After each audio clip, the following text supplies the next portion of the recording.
ਮੇਰਾ ਵਿਆਹ ਅਨਿਲ ਨਾਲ ਹੋਇਆ ਸੀ, ਜੋ ਕਿ ਇੱਕ ਪੜ੍ਹਿਆ ਲਿਖਿਆ ਮੁੰਡਾ ਸੀ। ਸ਼ਹਿਰ ਵਿੱਚ ਨੌਕਰੀ ਕਰਦਾ ਸੀ। ਮੈਂ ਪਿੰਡ ਦੀ ਕੁੜੀ ਸੀ। ਸਾਡੇ ਤੇ ਉਹਨਾਂ ਦੇ ਰਹਿਣ ਸਹਿਣ ਵਿੱਚ ਬਹੁਤ ਫਰਕ ਸੀ। ਮੇਰਾ ਰਿਸ਼ਤਾ ਅਨਿਲ ਨਾਲ ਕਿੱਦਾਂ ਹੋਇਆ, ਮੈਂ ਤੁਹਾਨੂੰ ਦੱਸਦੀ ਹਾਂ। ਮੈਂ ਆਪਣੀ ਸਹੇਲੀ ਦੇ ਵਿਆਹ ਵਿੱਚ ਗਈ ਸੀ। ਉੱਥੇ ਅਨਿਲ ਦੀ ਮੰਮੀ ਵੀ ਆਈ ਸੀ। ਉਹਨਾਂ ਦੀ ਕੋਈ ਰਿਸ਼ਤੇਦਾਰੀ ਸੀ ਮੇਰੀ ਸਹੇਲੀ ਦੇ ਸਹੁਰਿਆਂ ਨਾਲ। ਉਹ ਬਰਾਤ ਵਿੱਚ ਆਈ ਸੀ। ਉਸ ਸਮੇਂ ਅਨਿਲ ਨਾਲ ਨਹੀਂ ਸੀ ਆਏ। ਅਨਿਲ ਤੇ ਉਹਨਾਂ ਦੀ ਮਾਂ ਦੋਨੋਂ ਹੀ ਸੀ ਪਰਿਵਾਰ ਵਿੱਚ। ਮੈਂ ਵਿਆਹ ਵਿੱਚ ਅਨਿਲ ਦੀ ਮਾਂ ਨੂੰ ਮਿਲੀ ਸੀ। ਉਹ ਪੂਰੇ ਵਿਆਹ ਵਿੱਚ ਮੇਰੇ ਵੱਲ ਹੀ ਦੇਖਦੀ ਰਹੀ। ਨਹੀਂ ਕਿਉਂ, ਵਿਆਹ ਬਹੁਤ ਹੀ ਵਧੀਆ ਹੋ ਗਿਆ ਸੀ। ਸਾਰੇ ਮਹਿਮਾਨ ਆਪਣੇ ਘਰ ਚਲੇ ਗਏ। ਮੈਂ ਵੀ ਪਿੰਡ ਆ ਗਈ। ਮੇਰੀ ਸਹੇਲੀ ਦੇ ਵਿਆਹ ਨੂੰ 1 ਮਹੀਨਾ ਹੋ ਗਿਆ ਸੀ। ਇੱਕ ਦਿਨ ਮੈਨੂੰ ਫੋਨ ਆਇਆ ਕਿ ਅਨਿਲ ਦੀ ਮਾਂ ਮੇਰੀ ਮਾਂ ਨੂੰ ਮਿਲਣਾ ਚਾਹੁੰਦੀ ਹੈ। ਮੈਨੂੰ ਸਮਝ ਨਾ ਆਈ। ਮੈਂ ਕਿਹਾ, ਕਿਉਂ, ਕੀ ਗੱਲ ਹੈ? ਮੇਰੀ ਸਹੇਲੀ ਨੇ ਕਿਹਾ, ਅਸੀਂ ਐਤਵਾਰ ਨੂੰ ਆਵਾਂਗੇ। ਫਿਰ ਦੱਸਦੇ ਹਾਂ। ਮੈਂ ਉਡੀਕ ਕਰਨ ਲੱਗੀ ਕਿ ਪਤਾ ਨਹੀਂ ਕੀ ਗੱਲ ਹੈ। ਐਤਵਾਰ ਨੂੰ ਮੇਰੀ ਸਹੇਲੀ ਤੇ ਅਨਿਲ ਦੀ ਗੱਲ ਮੇਰੇ ਘਰ ਆਈ ਅਤੇ ਸਭ ਨੇ ਖੂਬ ਗੱਲਾਂ ਕਰੀਆਂ। ਫਿਰ ਉਹਨਾਂ ਮੇਰੀ ਮਾਂ ਨੂੰ ਕਿਹਾ ਕਿ ਮੈਂ ਤੁਹਾਡੀ ਧੀ ਨੂੰ ਆਪਣੇ ਪੁੱਤ ਲਈ ਮੰਗਣ ਆਈ ਹਾਂ। ਮੇਰੀ ਮਾਂ ਨੇ ਕਿਹਾ ਕਿ ਤੁਹਾਡਾ ਪੁੱਤ ਨਹੀਂ ਆਇਆ? ਤਾਂ ਉਹਨਾਂ ਕਿਹਾ, ਆਫਿਸ ਤੋਂ ਛੁੱਟੀ ਨਹੀਂ ਮਿਲੀ। ਘਰ ਦੇ ਬਹੁਤ ਖੁਸ਼ ਸੀ ਕਿ ਮੇਰਾ ਰਿਸ਼ਤਾ ਇੱਕ ਵਧੀਆ ਪਰਿਵਾਰ ਵਿੱਚ ਹੋ ਗਿਆ ਸੀ। ਪਰ ਫਿਰ ਮੇਰੀ ਮਾਂ ਨੇ ਕਿਹਾ ਕਿ ਤੁਸੀਂ ਇੱਕ ਵਾਰ ਆਪਣੇ ਪੁੱਤ ਨਾਲ ਵੀ ਗੱਲ ਕਰ ਲਓ। ਅੱਜ ਕੱਲ੍ਹ ਦੇ ਬੱਚੇ ਆਪਣੀ ਮਰਜ਼ੀ ਕਰਦੇ ਹਨ। ਮੇਰੀ ਸੱਸ ਨੇ ਕਿਹਾ ਕਿ ਮੇਰਾ ਪੁੱਤ ਮੇਰੀ ਹਰ ਗੱਲ ਮੰਨਦਾ ਹੈ। ਉਹ ਮੇਰੀ ਹਰ ਗੱਲ ਨਹੀਂ ਮੋੜਦਾ। ਮੇਰੀ ਪਸੰਦ ਉਸ ਦੀ ਪਸੰਦ ਹੈ। ਮੇਰੀ ਮਾਂ ਨੇ ਹਾਂ ਕਰ ਦਿੱਤੀ। ਪਰ ਮੇਰੇ ਮਨ ਵਿੱਚ ਸੀ ਕਿ ਇੱਕ ਵਾਰ ਉਸ ਦੀ ਫੋਟੋ ਹੀ ਦੇਖ ਲਵੋ, ਜਿਸ ਨਾਲ ਮੈਂ ਆਪਣੀ ਪੂਰੀ ਜ਼ਿੰਦਗੀ ਜਿਉਣ ਜਾ ਰਹੀ ਹਾਂ। ਫਿਰ ਮੇਰੀ ਸਹੇਲੀ ਨੇ ਮੇਰੀ ਸੱਸ ਨੂੰ ਫੋਟੋ ਬਾਰੇ ਕਿਹਾ ਤੇ ਉਸਨੇ ਆਪਣੇ ਫੋਨ ਵਿੱਚੋਂ ਮੈਨੂੰ ਫੋਟੋ ਦਿਖਾਈ। ਅਨਿਲ ਬਹੁਤ ਹੀ ਸੋਹਣਾ ਤੇ ਗੋਰਾ ਚਿੱਟਾ ਸੀ। ਮੈਂ ਬਹੁਤ ਖੁਸ਼ ਸੀ ਤੇ ਕੁਝ ਦਿਨ ਬਾਅਦ ਮੇਰੀ ਸੱਸ ਨੇ ਫੋਨ ਕੀਤਾ ਕਿ ਅਗਲੇ ਮਹੀਨੇ ਦੀ 15 ਤਰੀਕ ਨੂੰ ਵਿਆਹ ਤੈਅ ਹੋਇਆ ਹੈ ਤੇ ਅਸੀਂ ਦਾਜ ਵਿੱਚ ਕੁਝ ਨਹੀਂ ਲੈਣਾ, ਬਸ ਸਾਨੂੰ ਤਾਂ ਕੁੜੀ ਚਾਹੀਦੀ ਹੈ। ਵਿਆਹ ਦੀਆਂ ਤਿਆਰੀਆਂ ਸ਼ੁਰੂ ਹੋ ਗਈਆਂ। ਮੈਨੂੰ ਉਸ ਦਿਨ ਦੀ ਉਡੀਕ ਸੀ ਜਦੋਂ ਮੇਰੀ ਅਨਿਲ ਨਾਲ ਮੁਲਾਕਾਤ ਹੋਣੀ ਸੀ। ਦਿਲ ਵਿੱਚ ਬਹੁਤ ਅਰਮਾਨ ਸੀ, ਜਿੱਦਾਂ ਹਰ ਕੁੜੀ ਦੇ ਹੁੰਦੇ ਹਨ।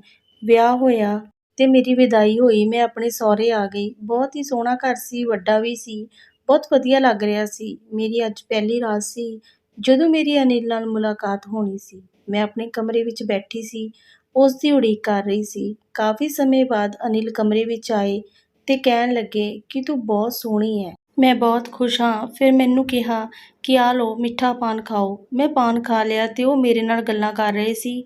ਫਿਰ ਪਤਾ ਨਹੀਂ ਮੈਨੂੰ ਕਦੋਂ ਨੀਂਦ ਆ ਗਈ ਤੇ ਮੇਰੀ ਅੱਖ ਸਵੇਰੇ 9 ਵਜੇ ਖੁੱਲ੍ਹੀ। ਮੈਂ ਬੈੱਡ ਤੋਂ ਉੱਠੀ ਤਾਂ ਮੇਰੇ ਕੱਪੜੇ ਗਿੱਲੇ ਸੀ, ਪਰ ਕਿੱਦਾਂ, ਕੁਝ ਸਮਝ ਨਹੀਂ ਆਇਆ। ਮੈਂ ਨਹਾ ਕੇ ਬਾਹਰ ਗਈ। ਮੇਰੀ ਸੱਸ ਮੇਰੀ ਉਡੀਕ ਕਰ ਰਹੀ ਸੀ ਨਾਸ਼ਤੇ ਲਈ। ਉਹਨਾਂ ਕਿਹਾ ਕਿ ਆ ਜਾ, ਨਾਸ਼ਤਾ ਕਰ ਲੈ। ਮੈਂ ਪੁੱਛਿਆ, ਅਨਿਲ? ਉਹ ਬੋਲੇ ਕਿ ਉਹ ਤਾਂ ਆਫਿਸ ਗਿਆ। ਉਹ ਤਾਂ 8 ਵਜੇ ਚਲਾ ਜਾਂਦਾ ਹੈ। ਮੈਂ ਚੁੱਪ ਸੀ। ਮੇਰੀ ਸੱਸ ਨੇ ਕਿਹਾ, ਕੀ ਗੱਲ ਹੈ ਪ੍ਰੀਤ, ਤੂੰ ਉਦਾਸ ਹੈ? ਮੈਂ ਕਿਹਾ ਕਿ ਮੈਂ ਅਨਿਲ ਨੂੰ ਨਾਰਾਜ਼ ਕਰ ਦਿੱਤਾ। ਉਹਨਾਂ ਕਿਹਾ, ਕੋਈ ਨਹੀਂ, ਸ਼ਾਮ ਨੂੰ ਆਪੇ ਮੰਨ ਜਾਊ। ਹੱਸਣ ਲੱਗੇ। ਮੈਂ ਆਪਣੇ ਕਮਰੇ ਵਿੱਚ ਆਈ ਤੇ ਸੋਚ ਰਹੀ ਸੀ, ਜਿਸ ਰਾਤ ਦੇ ਇੰਨੇ ਸੁਪਨੇ ਲਏ, ਉਹ ਰਾਤ ਕਦੋਂ ਨਿਕਲ ਗਈ, ਪਤਾ ਹੀ ਨਾ ਚੱਲਾ। ਫਿਰ ਮੈਂ ਸ਼ਾਮ ਦੀ ਉਡੀਕ ਕਰਨ ਲੱਗੀ ਤੇ ਸ਼ਾਮ ਨੂੰ ਅਨਿਲ ਆਏ। ਚਾਹ ਪੀਤੀ। ਮੈਂ ਡਰ ਰਹੀ ਸੀ ਕਿ ਨਾਰਾਜ਼ ਹੋਣਗੇ। ਫਿਰ ਉਹ ਸ਼ਾਮ ਨੂੰ ਕੋਠੇ ਤੇ ਚਲੇ ਗਏ। ਉੱਪਰ 2 ਚੁਬਾਰੇ ਸੀ, ਪਰ ਮੈਂ ਹਾਲੇ ਨਵੀਂ ਸੀ, ਉੱਪਰ ਨਹੀਂ ਗਈ ਸੀ। ਫਿਰ ਮੈਂ ਸੋਚਿਆ ਕਿ ਮੈਂ ਅਨਿਲ ਨੂੰ ਉੱਪਰ ਜਾ ਕੇ ਮਨਾ ਲੈਂਦੀ ਹਾਂ।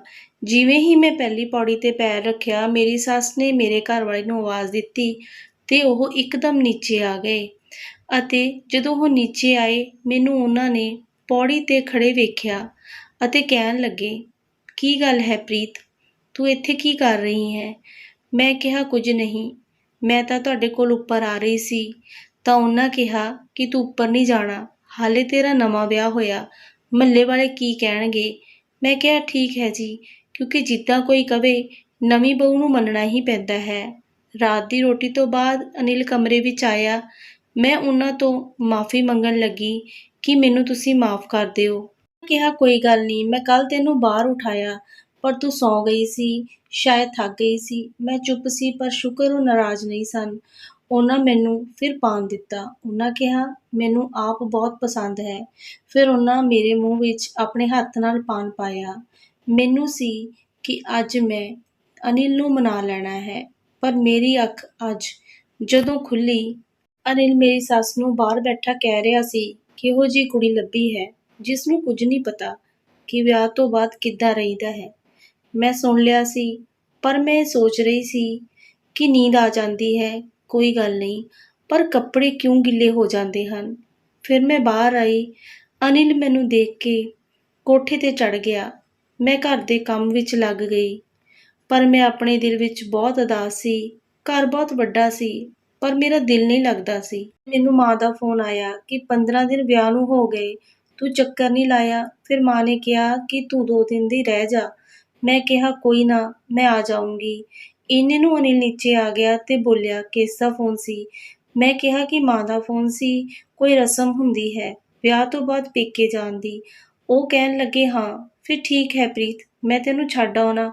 ਮੈਂ ਦੇਖ ਰਹੀ ਸੀ, ਉਹ ਮੇਰੇ ਵੱਲ ਬੜੇ ਧਿਆਨ ਨਾਲ ਦੇਖ ਰਹੇ ਸੀ। ਸੋਚ ਰਹੀ ਸੀ ਕਿ ਹੁਣ ਤਾਂ ਮੇਰੀ ਸੱਸ ਕੋਲ ਮੇਰੀ ਬੁਰਾਈ ਕਰ ਰਹੇ ਸੀ ਤੇ ਹੁਣ ਠੀਕ ਵੀ ਹੋ ਗਏ। ਮੈਨੂੰ ਤਾਂ ਉਹਨਾਂ ਦਾ ਸੁਭਾਅ ਪਤਾ ਨਹੀਂ ਲੱਗਦਾ ਸੀ। ਫਿਰ ਮੇਰੀ ਸੱਸ ਨੇ ਕਿਹਾ ਕਿ ਤੂੰ ਜਾ, ਕੋਈ ਨਾ ਅਨਿਲ ਛੱਡ ਆਉਂਦਾ। ਅੱਜ ਇਹਨੂੰ ਛੁੱਟੀ ਹੈ ਐਤਵਾਰ ਦੀ। ਮੇਰਾ ਦਿਲ ਨਹੀਂ ਸੀ ਜਾਣ ਦਾ, ਪਰ ਫਿਰ ਵੀ ਮੈਂ ਤਿਆਰ ਹੋ ਗਈ ਤੇ ਅਸੀਂ ਮੇਰੇ ਘਰ ਚਲੇ ਗਏ। ਅਨਿਲ ਮੈਨੂੰ ਛੱਡ ਕੇ ਵਾਪਸ ਆ ਗਿਆ। ਮੈਨੂੰ ਦੇਖ ਕੇ ਸਭ ਖੁਸ਼ ਸੀ, ਪਰ ਮੈਂ ਉਦਾਸ ਸੀ, ਕਿਉਂਕਿ ਮੇਰੇ ਤੇ ਅਨਿਲ ਦੇ ਰਿਸ਼ਤੇ ਦੀ ਡੋਰ ਹਾਲੇ ਕੱਚੀ ਸੀ। ਮੈਂ ਉਸ ਨੂੰ ਮਜ਼ਬੂਤ ਕਰਨਾ ਸੀ, ਪਰ ਕਿੱਦਾਂ ਕਰਦੀ। ਅੱਜ ਰਾਤ ਮੈਨੂੰ 1 ਵੱਜ ਗਿਆ ਤੇ ਮੈਨੂੰ ਨੀਂਦ ਨਹੀਂ ਆਈ, ਪਰ ਅਨਿਲ ਕੋਲ ਤਾਂ ਮੈਂ 9 ਵਜੇ ਸੌਂ ਜਾਂਦੀ ਸੀ। ਇਹ ਕਿੱਦਾਂ? ਸ਼ਾਇਦ ਮੈਨੂੰ ਉਸ ਦੀ ਯਾਦ ਆ ਰਹੀ ਸੀ। ਏਦਾਂ ਹੀ 2 ਦਿਨ ਬੀਤ ਗਏ। ਮੇਰੀ ਸੱਸ ਦਾ ਫੋਨ ਆਇਆ ਕਿ ਤੂੰ ਆਪਣੇ ਪਾਪਾ ਨੂੰ ਕਹਿ ਕਿ ਛੱਡ ਜਾਣ, ਕਿਉਂਕਿ ਅਨਿਲ ਨੂੰ ਛੁੱਟੀ ਨਹੀਂ ਹੈ। ਮੈਂ ਕਿਹਾ ਠੀਕ ਹੈ। ਮੈਂ ਖੁਸ਼ ਸੀ ਕਿ ਮੈਂ ਅਨਿਲ ਕੋਲ ਵਾਪਸ ਜਾ ਰਹੀ ਹਾਂ। ਅੱਜ ਤਾਂ ਮੈਂ ਉਸ ਨੂੰ ਮਨਾ ਲੈਣਾ ਹੈ ਤੇ ਜ਼ਿੰਦਗੀ ਨਵੇਂ ਸਿਰੇ ਤੋਂ ਸ਼ੁਰੂ ਕਰਦੀ ਹਾਂ। ਅਤੇ ਮੈਂ ਆਪਣੇ ਸਹੁਰੇ ਆ ਗਈ।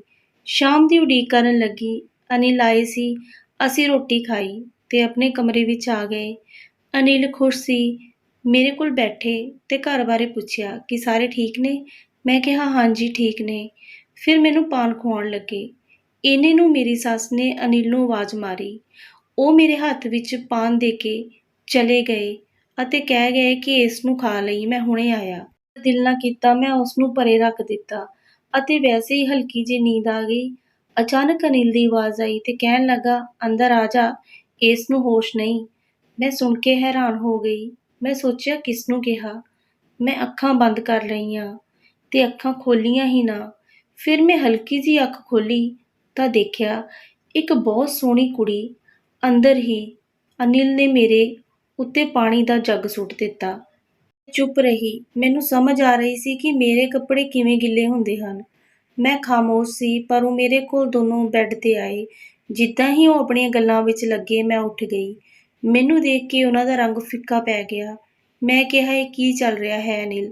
ਤਾਂ ਉਸਨੇ ਮੈਨੂੰ ਕਿਹਾ ਕਿ ਇਹ ਮੇਰੀ ਘਰਵਾਲੀ ਹੈ। ਸੱਸ ਵੀ ਆਵਾਜ਼ ਸੁਣ ਕੇ ਆ ਗਈ, ਪਰ ਉਹ ਹੈਰਾਨ ਨਹੀਂ ਸੀ। ਸ਼ਾਇਦ ਉਸ ਨੂੰ ਪਤਾ ਸੀ। ਮੈਂ ਕਿਹਾ ਮੈਂ ਤੁਹਾਡੀ ਘਰਵਾਲੀ ਹਾਂ। ਉਸਨੇ ਕਿਹਾ ਮੈਂ ਰੌਸ਼ਨੀ ਨੂੰ ਬਹੁਤ ਪਿਆਰ ਕਰਦਾ ਹਾਂ।